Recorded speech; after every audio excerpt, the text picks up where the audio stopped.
Israel is better off with Hamas controlling the Gaza Strip? Well, that's what we are learning from the former Israeli National Security Advisor.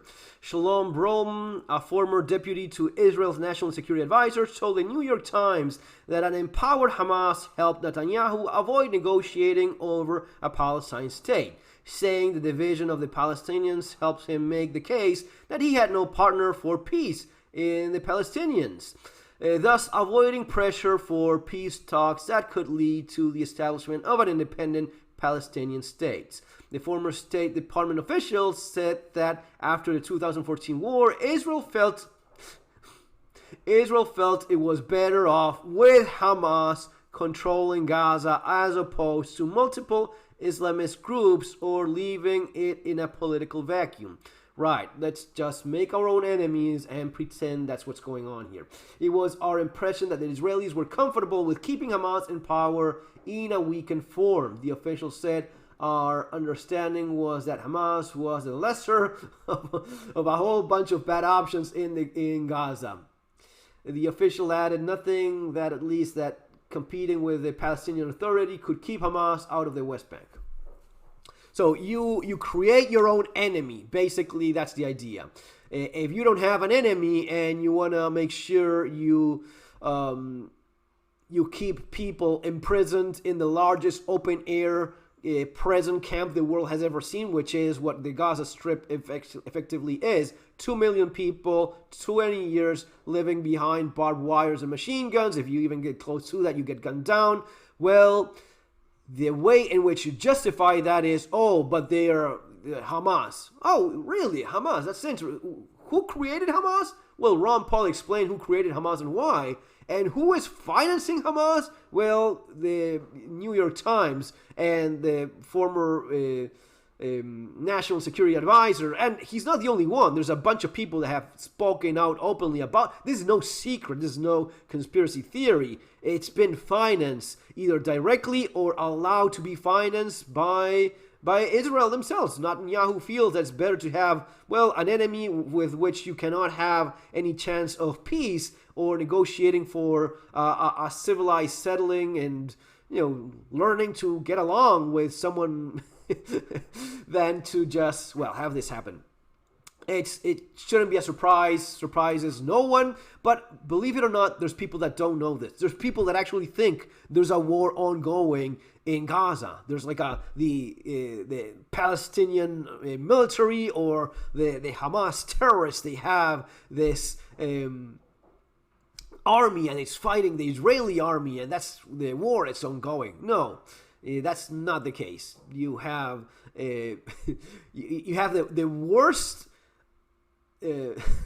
operation in terms of pretending to be a war that doesn't exist. 3 AK-47s in a hospital is not an arsenal. A hole in the ground because of a bomb that you dropped yourself is not some hidden tunnel. And a gun inside a teddy bear means absolutely nothing at all. That's the kind of bullshit we're being fed by the mainstream media, and I don't know who even believes it anymore.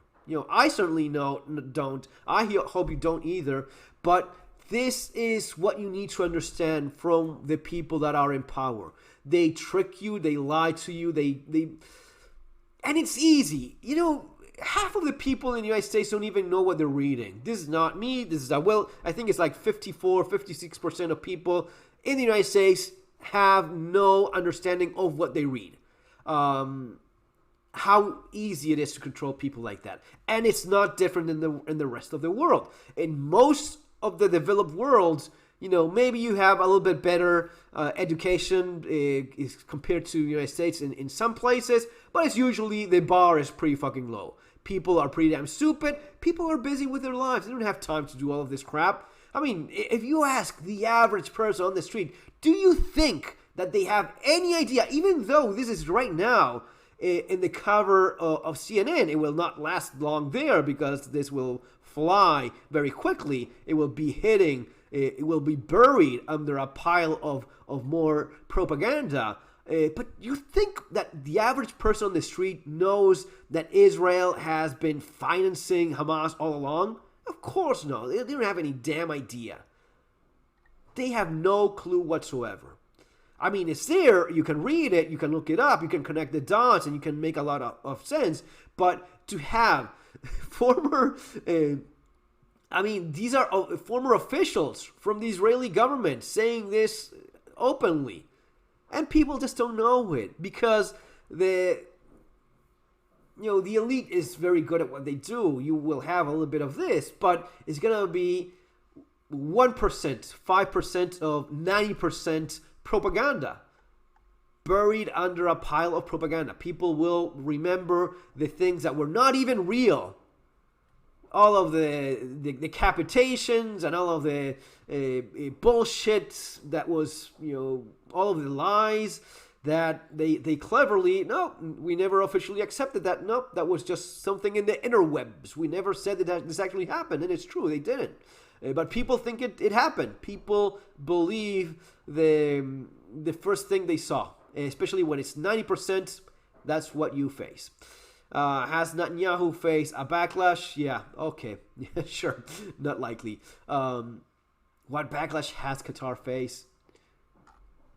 It is impressive. It is impressive that we're living in times where people are so easily lied to. And now getting, into the more conspirational aspect of the video, there's people that think that this is all part of little trial runs, right?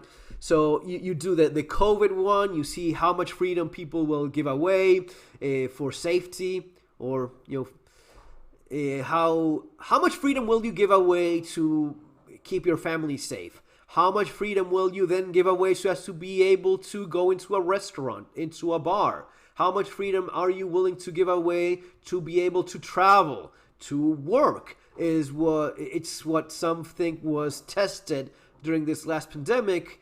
And now there's a lot of people that think, how much will you allow yourself to be lied? How much will you look the other way and just say, well, no, if this is what we're being told, it must be true. I don't care how many thousands of people are blown to pieces without any excuse or explanation or any possible justification.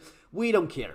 I don't care if it's 1, 100, 10,000, or 1,000,000. We just don't give a damn as long as I can go on living my life, watching my little bullshit little YouTube clips that make me laugh, or TikTok, or whatever it is, and I have my job, I get by, and that's all I care. There's people that think that this is something we're really being tested, and maybe it is. Maybe we're heading towards that Chinese social credit score system in which you just want to be left alone, and if you get a good rating in your good citizen app, then you're okay. You're happy with that. Yeah. I just didn't question anything. I just said, okay, kept on going with my life, looked the other way, and we're all happy. Guys, see you next time. Take care.